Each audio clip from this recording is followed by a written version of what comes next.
Hello friends, welcome to Annie's Kitchen.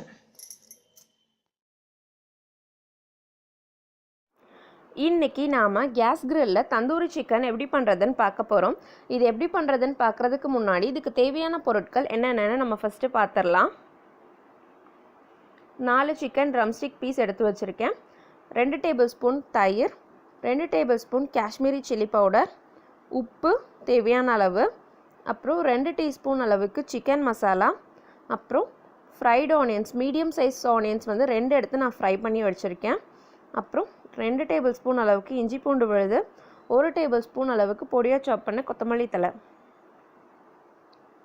இப்போ first இந்த onion fry பண்ணி வச்சுருக்கோம்ல, இதை நல்லா ஃபைன் பேஸ்ட்டாக அரைச்சி எடுத்துகிட்டு வந்துடலாம். இதை வந்து ஆயிலில் தான் ஃப்ரை பண்ணியிருக்கேன். ஸோ வந்து இதுக்கு நமக்கு மேலே எப்படியும் ஆயிலியாக இருக்குது. ஸோ நம்ம இதில் தண்ணி எதுவுமே ஆட் பண்ணாமல் அப்படியே ஃப்ரை பண்ணாலே நல்லா ஃபைன் பேஸ்ட் ஆகிடும். இந்த ஃப்ரைடு ஆனியன்ஸை கிரைண்ட் பண்ணாலே. ஸோ நம்ம இதை அது மாதிரி கிரைண்ட் பண்ணி எடுத்துகிட்டு வந்துடலாம். இந்த ஃப்ரைடு ஆனியன்ஸோட ஃப்ளேவர் பாருங்கள் எப்படி நல்லா பேஸ்ட்டாக அரைஞ்சிருச்சுன்ட்டு. இதோட ஃப்ளேவர் ரொம்ப நல்லாயிருக்கும். அதுக்காக தான் நான் இதை ஆட் பண்ணுறேன். உங்களுக்கு ஆனியன் ஃப்ளேவர் பிடிக்காது அப்படின்னீங்கன்னா நினச்சிங்கன்னா இதை ஸ்கிப் பண்ணிடலாம். இப்போ நம்மளோட இன்க்ரீடியன்ஸ் எல்லாத்தையும் ஒரு மிக்சிங் பவுலில் ஆட் பண்ணிக்கலாம்.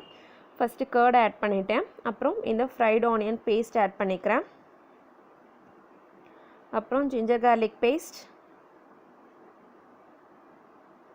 அடுத்தது சில்லி பவுடர். சில்லி பவுடர் வந்து நல்லா நீங்கள் காஷ்மீரி ரெட் சில்லி பவுடர் நல்லா கலர்ஃபுல்லாக எடுத்துக்கிட்டீங்க அப்படின்னா உங்களுக்கு நல்ல கலர் கிடைக்கும் மசாலாவில். அப்புறம் நம்ம சிக்கன் மசாலாவும் சால்ட்டும் ஆட் பண்ணிக்கிட்டோம். இந்த சிக்கன் மசாலா வந்து ஹோம்மேட் தான். இதுக்கு நான் லிங்க் வந்து நான் டிஸ்கிரிப்ஷன் பாக்ஸில் கொடுத்துருக்கேன். நீங்கள் பார்த்து யூஸ் பண்ணிக்கோங்க. இல்லை அது ரொம்ப கஷ்டமாக இருக்குன்னு நீங்கள் ஃபீல் பண்ணிங்கன்னா நீங்கள் வந்து ரெடிமேட் மசாலா கூட வாங்கி யூஸ் பண்ணிக்கலாம். இதில் சாப்டு கொரியாண்டர் ஆட் பண்ணியிருக்கேன். இதை வந்து நம்ம ஒரு 3 to 4 hours மேரினேட் பண்ணி வைக்க போகிறோம். அதனால் இந்த கொரியாண்டரோட ஃப்ளேவர் வந்து நல்லா சிக்கனில் இறங்கிடும்.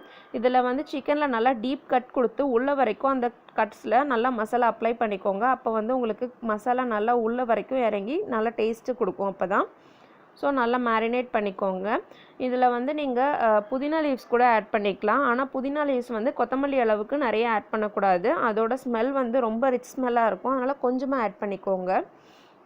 இப்போது நல்லா மேரினேட் பண்ணிடலாம். நம்ம இதில் சிக்கன் பீஸை ஃபுல்லாக நல்லா இந்த மசாலாவில் மேரினேட் பண்ணிக்கலாம். நீங்கள் வேணும்னா இதுக்கு ஃபுட் கலர் கூட ஆட் பண்ணிக்கலாம். கலர் வரல உங்கள் சில்லி பவுடரில் அப்படின்னு நினச்சிங்கன்னா, இல்லை நேச்சுரலாகவே இருக்கட்டும் அப்படின்னு நீங்கள் நினச்சிங்கன்னா அப்படியே கூட விட்டுடலாம். நான் வந்து காஷ்மீரி சில்லி பவுடர் யூஸ் பண்ணதுனால நல்ல கலர் வந்திருக்கு. ஸோ நான் அப்படியே விட்டுட்டேன். இப்போது நல்லா ஃபுல்லாக மேரினேட் பண்ணியாச்சு மசாலா வச்சு. இதை வந்து நம்ம 3 to 4 hours ரெஃப்ரிஜிரேட்டரில் வச்சு ரெஃப்ரிஜிரேட் பண்ணிவிடுவோம். பாருங்கள், எல்லா பக்கமும் நல்லா மசாலா அப்ளை பண்ணியாச்சு. இதை நம்ம க்ளோஸ் பண்ணி ஃப்ரிட்ஜில் வச்சிடலாம். 3 to 4 hours கழித்து ரூம் டெம்பரேச்சருக்கு வந்ததுக்கப்புறம் நம்ம வந்து இதை வேக வைக்கலாம். இப்போது 4 hours ஆயிடுச்சு. சிக்கனு ரூம் டெம்பரேச்சருக்கு வந்துருச்சு. நம்ம கேஸ் கிரில்லில் செய்கிறதுனால மேலே இருக்கிற மசாலாவை நான் வைப் அவுட் பண்ணிடுறேன். ஏன்னா நம்ம டர்ன் பண்ணும்போது அந்த மசாலா வந்து மேலே உடஞ்சி விழுந்து கேஸ் மேலெலாம் வந்து இதாகும், டர்ட்டி ஆகும்.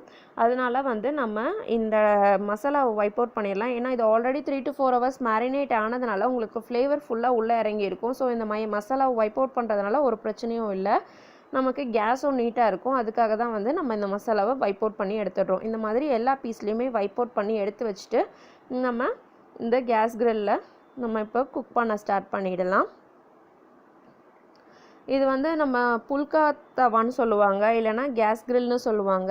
இது ரொம்ப சீப் தான். ஆன்லைனில் நீங்கள் பார்த்தீங்கனாலே உங்களுக்கு தெரியும். இது ரொம்ப சீப்பாக தான் கிடைக்குது. ஸோ நம்ம இதை வந்து யூஸ் பண்ணிக்கலாம் தந்தூரி ரெடி பண்ணுறதுக்கு. இல்லை நீங்கள் சார்கோல் தந்தூரி கிரில் வச்சுருந்தீங்கன்னா கூட அது கூட யூஸ் பண்ணிக்கலாம். இப்போ நம்ம இந்த கிரில்லர் தவாவில் நம்ம இது மேலே சிக்கன் ப்ளேஸ் பண்ணிடலாம். இதில் நீங்கள் மேலே எப்போவுமே ஸ்கின் யூஸ் பண்ணக்கூடாது இந்த மாதிரி தந்தூரி செய்யும்போது. ஏன்னா ஸ்கின்னில் வந்து நிறைய ஃபேட் கண்டென்ட் இருக்கும். ஸோ நம்ம ஸ்கின்னோட போடும்போது என்ன ஆகும்னா ரொம்ப ஆயிலி ஆகிடும். ஆயில் நிறைய வரும்போது ஹீட் வந்து ஜாஸ்தியாக மேலே போய் ஏறும். அப்போ ஏறும்போது என்ன ஆகும்னா மேலே லேயர் ஃபுல்லாக கருகி போயிடும். இப்போ நம்மளோட டேஸ்ட் வந்து கெட்டு போயிடும். அதுக்காக நம்ம மேலே இருக்கிற ஸ்கின்னை வந்து ஃபுல்லாக ரிமூவ் பண்ணிடலாம். இதை வந்து நீங்கள் ஃபஸ்ட்டு 2 minutes வந்து நல்லா ஹை ஃப்ளேமில் வச்சு ஒரு சைடும் குக் பண்ணிவிட்டு அடுத்து 2 to 3 minutesக்கு வந்து மீடியம் டு லோ ஃப்ளேமில் வச்சு குக் பண்ணுங்கள். இப்போது நீங்கள் வந்து மீடியம் டு லோ ஃப்ளேமில் வைக்கும்போது எப்படியும் உங்களுக்கு ஹீட் கம்மியாக தான் படும். அதுக்காக நீங்கள் வேணும்னா வந்து ஒரு சின்ன ஆயில் அப்ளை பண்ணுற ப்ரஷ் வச்சு நீங்கள் மேலே ஆயில் அப்ளை பண்ணிட்டீங்க அப்படின்னா, நீங்கள் மீடியம் டு லோ ஃப்ளேமில் வைக்கும்போது அந்த ஆயில்னால் வந்து உங்களுக்கு ஹீட் நல்லா ஏறும். ஆனால் வந்து ரொம்ப ஹீட் அனல் அடிக்காமல் உங்களுக்கு வந்து ஹீட் ஏறும்போது உள்ள வரைக்கும் நல்லா டீப்பாக குக் ஆகும். அதுக்காக தான் இந்த மாதிரி நம்ம பண்ணுறது. இதே மாதிரி சிக்கன் தந்தூரியை வந்து கிரில்லர் தவாலையும் செய்யலாம். அது எப்படி செய்கிறதுன்னு நான் இன்னொரு வீடியோவில் உங்களுக்கு காமிக்கிறேன். இப்போ நம்ம இந்த கேஸ் கிரில்லில் செய்கிறத பார்க்கலாம். நல்லா 4 சைடும் ட்விஸ்ட் பண்ணி நல்லா வந்து நம்ம குக் பண்ணணும். இது வந்து மினிமம் வந்து 12 to 15 மினிட்ஸ் எடுக்கும் உங்களுக்கு குக்கிங் டைமு. நீங்கள் கொஞ்சம் பேஷன்ஸோடு குக் பண்ணணும். தந்தூரி வீட்டிலே ஹெல்த்தியாக நம்ம ரெடி பண்ணி சாப்பிடணும் அப்படின்னு நீங்கள் நினச்சிங்கன்னா கொஞ்சம் பேஷன்ஸ் கண்டிப்பாக வேணும். நீங்கள் இந்த ரெசிபியை வீட்டில் ட்ரை பண்ணி பாருங்கள். கண்டிப்பாக உங்களுக்கு இந்த ரெசிபி பிடிக்கும்னு இருக்கு.